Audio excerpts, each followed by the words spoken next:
People like horror. People like being scared. You have to try it.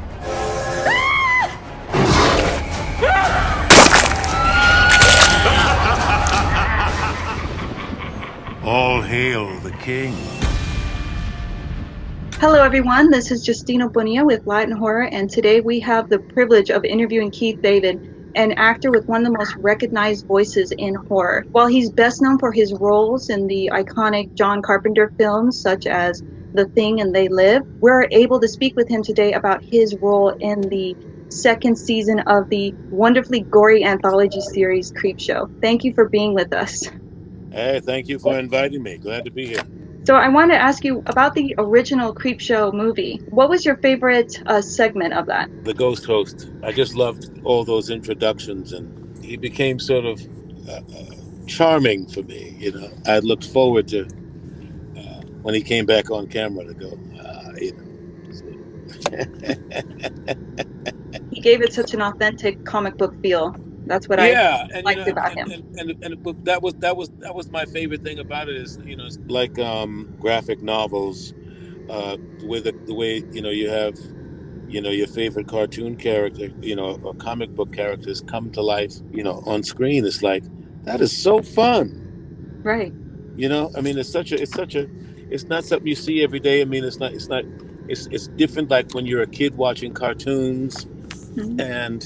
and suddenly something that you've come to really like and enjoy, and now you can see it, you know, like in real time. That's kind of like Right. neat, you know. Exactly. That's how I felt about Spawn.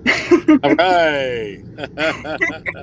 So how did you become a part of season 2 for Creepshow? No, they sent me a script and asked me if I'd be interested, and it was right in the middle of the pandemic. So at first I was kind of loath, but they were taking wonderfully good care with the protocols and stuff. They were being very careful and very diligent, and I loved the story. So if you haven't seen it yet, you really want to see it. It's a delightful episode. Isn't it a great episode? It's just it's kind of like delicious, right? Absolutely. You know? Well, maybe not certain parts of it, but spoiler-free, of course. But it certainly was a lot of fun. It was a lot of fun. I had a great time. Thank you for coming. I already know that your services are in great demand. You come very highly recommended. In your episode, you play a very mysterious character. What did you enjoy about his character? As we know, especially in horror, thrill, the devil takes many forms. Mm-hmm. And this was just one of them. And you never know how he's going to appear to you. And so it behooves you to be careful at every turn. You know, be careful for what you ask for, and be careful with whom you make bargains with. Exactly. So, and that's another thing that I like about the stories are, you know, couched in great horror stories, and you know,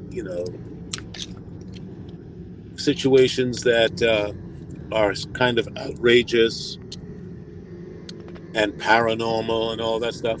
They're great life lessons, because I mean, be careful of what you ask for. You know, you don't get, you know, I mean, if it's too good to be true, it usually is. Exactly. So you and your co-star had great chemistry on screen. Josh DeMernit, I'm hoping I'm saying that correctly. You two play very opposite characters so well. What was your experience acting with him? Because you two complemented each other very well. Well, he's a wonderful actor. I love when actors play creepy guys and they don't apologize for being creepy. Because he was just creepy as hell. And he didn't apologize for it. You know, he embraced it fully. You know, from the first moment when he's in that doctor's office, he's a creep. Yeah. You know, and he just kept getting more creepy the whole time, and greedy. And he paid for his creepy greediness.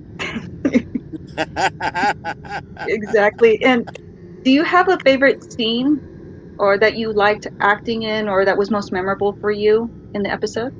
I think my favorite moment was when the rat ate his arm.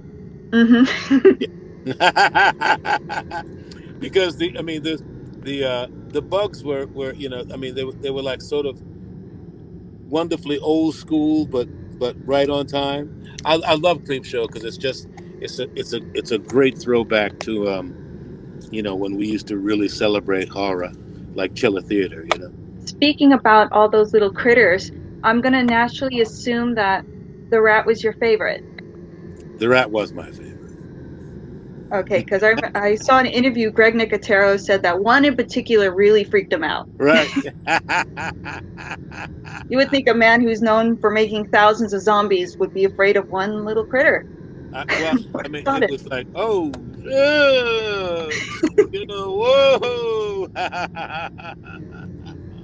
So speaking of Greg, It's one thing when you see them on screen, but it's one thing, being up close and personal with it, and you see it, and it's like, man, it was very, very kind of real. right, a little too real probably. And speaking of Greg, I read that he was the director for this episode. He was. So what was that experience like for you working with him? Oh, he was brilliant. Just one. It's always great to work with a director who knows what he wants and is very clear. And he's been doing it for so long. He's got a wonderful, easy style. He communicates well, and he tells great stories. I look forward to working with him again. If offered the opportunity, would you like to be a part of season 3? Absolutely. Are you currently working on any other projects right now? I'm producing a show based on the life of Joe Williams called Here's to Life, and it's a show that eventually will be streamed, but will also be available in theaters. Right. And I'm working on a TV project that I'm not at liberty to say right now. Mm-hmm. But it will be announced shortly, but I can't jump the gun. Jumping a little off topic, many know you through your John Carpenter films, The Thing and They Live, but my generation, the 90s generation, we were introduced to you through animation. How did you find your way to animation? As a kid, I always wanted to do animation, so when the opportunity arose, I auditioned for a bunch of them, and I don't remember the first one I ever did. It's been so long, but I'm lucky enough to still work in that genre. So Adventure Time, and also Princess and the Frog. And the Princess and the Frog. That was another one of my favorites. And so I was wondering, that character has become so iconic now in the Disney villain lore. He's up there with Maleficent and Scar and even the demon from Night of the Bald Mountain. Chernabog I didn't even know he had a name. Great character. I just bump. That's from Fantasia. Right. Which is one of my favorite cartoons. Last question. Circling back to pesticide, a part of the episode revolves around soup. And I was wondering, what is your favorite soup or stew and why? Oh, I like a lot. I love soup.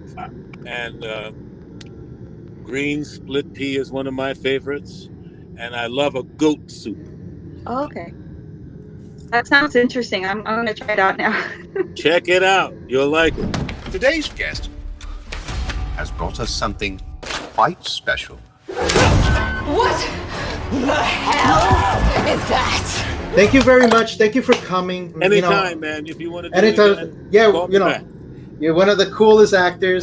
I've seen you from I've been a big fan, but the one that you scared me the most was Requiem for the Dream. Okay. that Santa Claus smile that you got right there was big, like this. Oh, left me traumatized as a teenager.